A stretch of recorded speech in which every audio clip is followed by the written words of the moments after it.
dear beloved, Boss Mike, Cervera.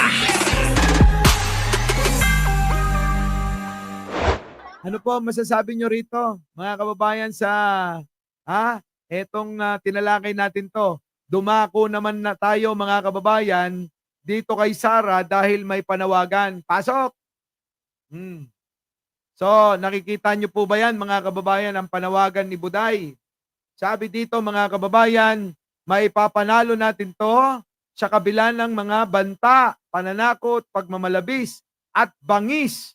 Tandaan natin na walang silbi ang anumang hadlang sa nagkakaisang mamayan. Grabe, ikaw lang yun, mga... Sara, ipanalo mo yung sarili mo. Ikaw ang may kaso, hindi kami. Huwag kaming idamay mo. Okay lang sana kung nabahagihan mo kami sa milyon-milyon, bilyon-bilyon na ninakaw mo. Di ba, mga kababayan ko? Oh, sana. Ewan ko kay Aichang kung nakabahagi dito kay Sara. Di ba? Oh, yan. Oh, ano? Nananawagan na ho si Sara. Mga kababayan, uy, Sara, alam mo ba? Ang panawagan ng taong bayan, mag-resign ka na. Ang tawag ng taong bayan, i-convict ka. Ang tawag ng taong bayan, harapin mo yung kaso mo diyan sa Senado. Yun yung panawagan. Anong pinagsasabi mo? Ay, papanalo natin ito sa kabila ng mga banta, pananakot, pagmamalabis. Sino tumakot sa'yo? Di ba ikaw? Una, sabi niya, mga kababayan, may papanalo natin to sa kabila ng mga banta. Sino ba nagbanta? Di ba ikaw? Gusto mong ipapatay si Pangulo, si First Lady, at si Speaker. Ikaw nagbanta, tatanga-tanga ka talaga.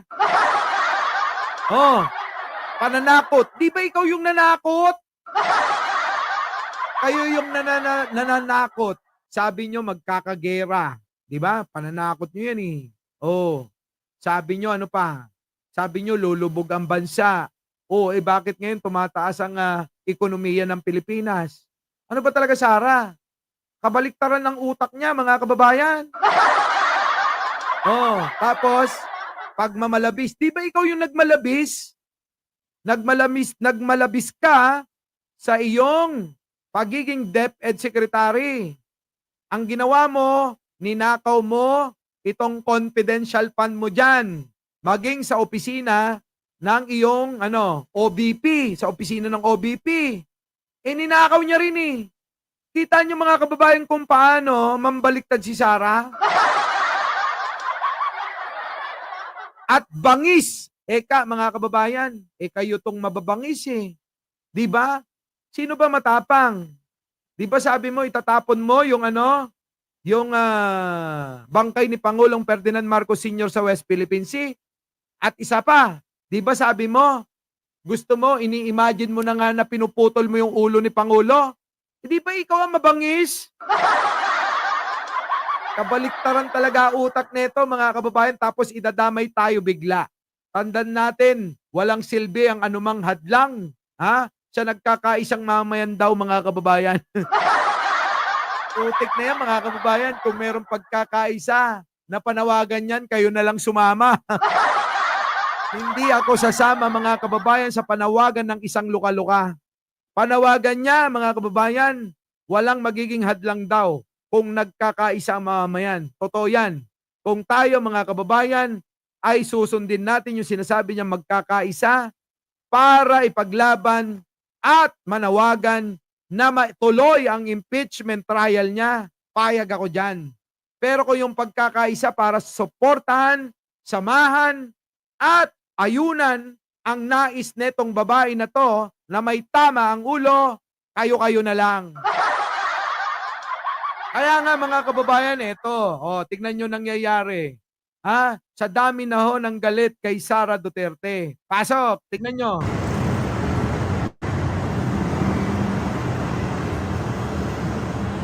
Ayan o.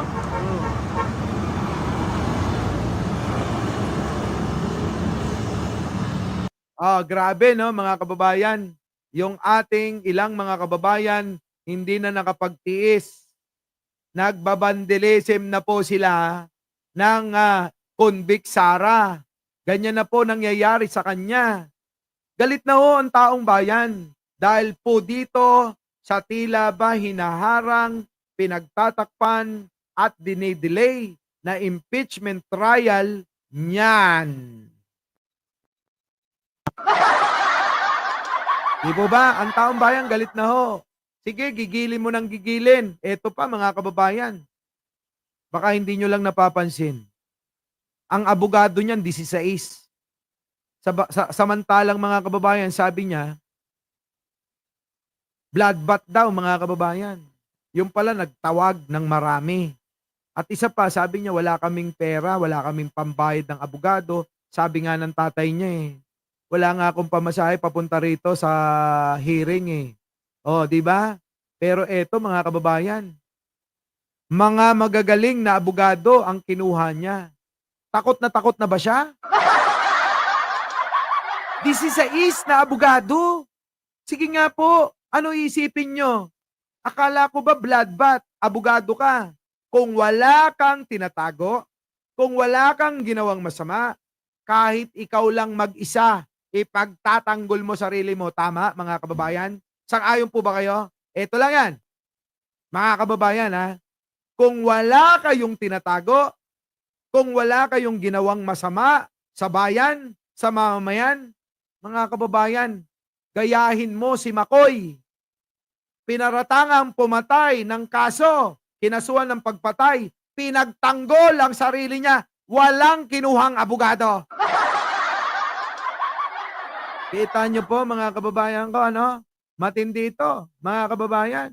Kaya kung kayo mahihina-hina, hindi kayo magso-subscribe dito sa channel ko.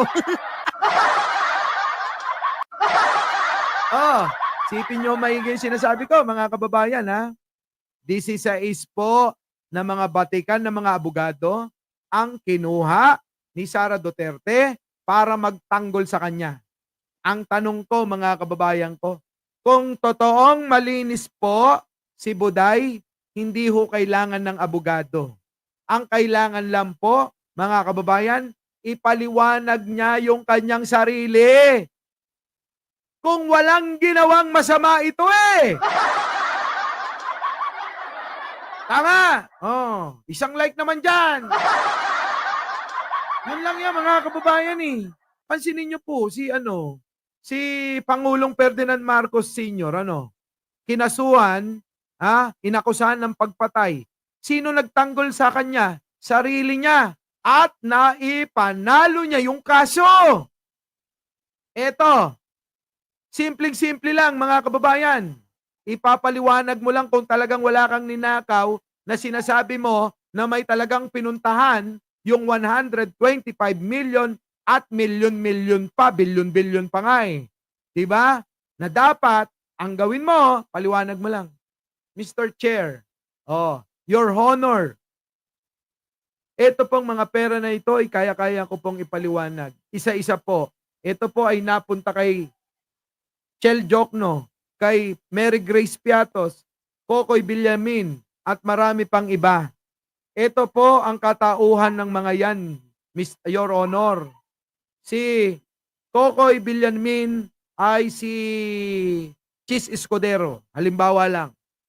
Ito po naman, si Mary Grace Piatos, siya po si Lauren Ligarda. Halimbawa lang. Ito naman pong isa, si Chel Jokno, siya po talaga yan. Halimbawa lang, di po ba? At yung iba, di tapos na ang kaso, wala nang pag-uusapan. Di po ba? Maliwanag, di ba? Bakit kailangan nung kumuha ng maraming abogado, Aber? Sige nga po. Bakit kailangan kumuha ng maraming abogado? Kasi po, sinungalingan nila yung nagawa niyang kasalanan. Mahirap patunayan na malinis yung pagkakagasta niya ng kaban ng bayan. Kaya po kailangan niya ng mga sinungaling, magpapasinungaling na abogado para mailusot ang kaso niyan. Simple lang ho yan Napakasimple. Di po ba? Simple, di ba mga kababayan? Eh bakit ito? 16 ng abogado nirerentahan. Ganun ba talaga karami ang ninakaw niyan? Hindi, no, mga kababayan ko. So, bahala na kayo. Our beloved Boss Mike, Boss Mike.